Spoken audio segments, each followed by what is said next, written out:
Bonjour à tous, on se retrouve pour un nouvel événement. Aujourd'hui, le The 50 se dispute à Auteuil sur le parcours des 4400 mètres sur le steeplechase, parcours exigeant. Ce sont des 5 ans et plus qui vont s'affronter, ils seront 13 car le numéro 12, Easterboy, ne court pas.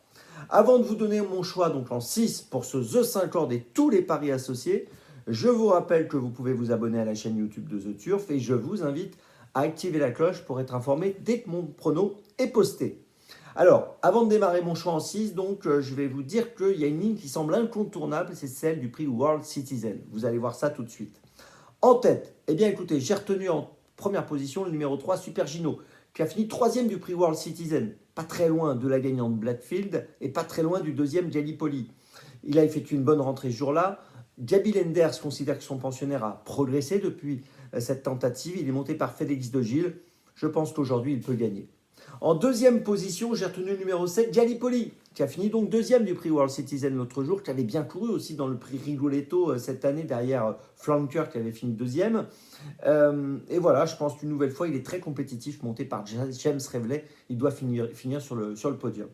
En troisième position, j'ai retenu Blackfield. Alors c'est elle qui avait gagné le prix World Citizen, mais elle a été remontée de 3 kg sur l'échelle des poids. Et comme les écarts à l'arrivée n'étaient pas très importants, voilà, je la place troisième cette fois, car c'est un peu plus délicat pour elle. En tout cas, elle a un atout, c'est qu'elle est régulière. Et ça, c'est quand même important. En quatrième position, j'ai retenu le numéro 8, Flanker. Alors Flanker, je l'ai dit, il a très bien couru dans le prix Rigoletto cette année où il avait fini deuxième. Donc devant Gallipoli qui était troisième. Il n'y avait pas grand-chose à l'arrivée entre les deux. Il est entraîné par Arnaud Chaillet-Chaillet. Je pense que c'est un concurrent qui est largement capable de jouer un premier rôle. Il peut même gagner cette course. Hein. Attention à lui. En cinquième position, j'ai retenu le numéro 9, invité de marque, présenté par Anne-Sophie Paco. Il n'a pas couru depuis le mois d'avril 2023.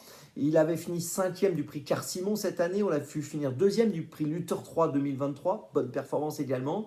Il est assez avancé en condition selon les bruits qui circulent à son sujet. Il est joué ce matin aussi pas mal. Il est monté par Kevin Nabet. Donc tout ça pour dire qu'on ne peut pas ne pas le garder. Et puis en sixième position, j'ai tenté un truc un peu plus original. J'ai placé le 14 Chimène. Alors Chimène portera 63 kg, petit poids. Son entourage aurait préféré la retrouver plutôt en deuxième épreuve. Mais elle est en forme. Elle a fini deuxième à Dieppe à la fin du mois d'août. On l'a vu gagner à Clairefontaine cet été. Voilà, je me dis que pour une 4-5e place, c'est pas impossible. Elle peut profiter de sa forme et de sa condition avancée. Elle est assez jouée ce matin, donc attention. Je vous résume mon choix en 6 pour cette épreuve. Le 3, le 7, le 6, le 8, le 9 et le 14. Départ de la course à 15h15. Et puis maintenant, on se retrouve demain pour Vincennes. Et d'ici là, avec The Turf, ça va aller.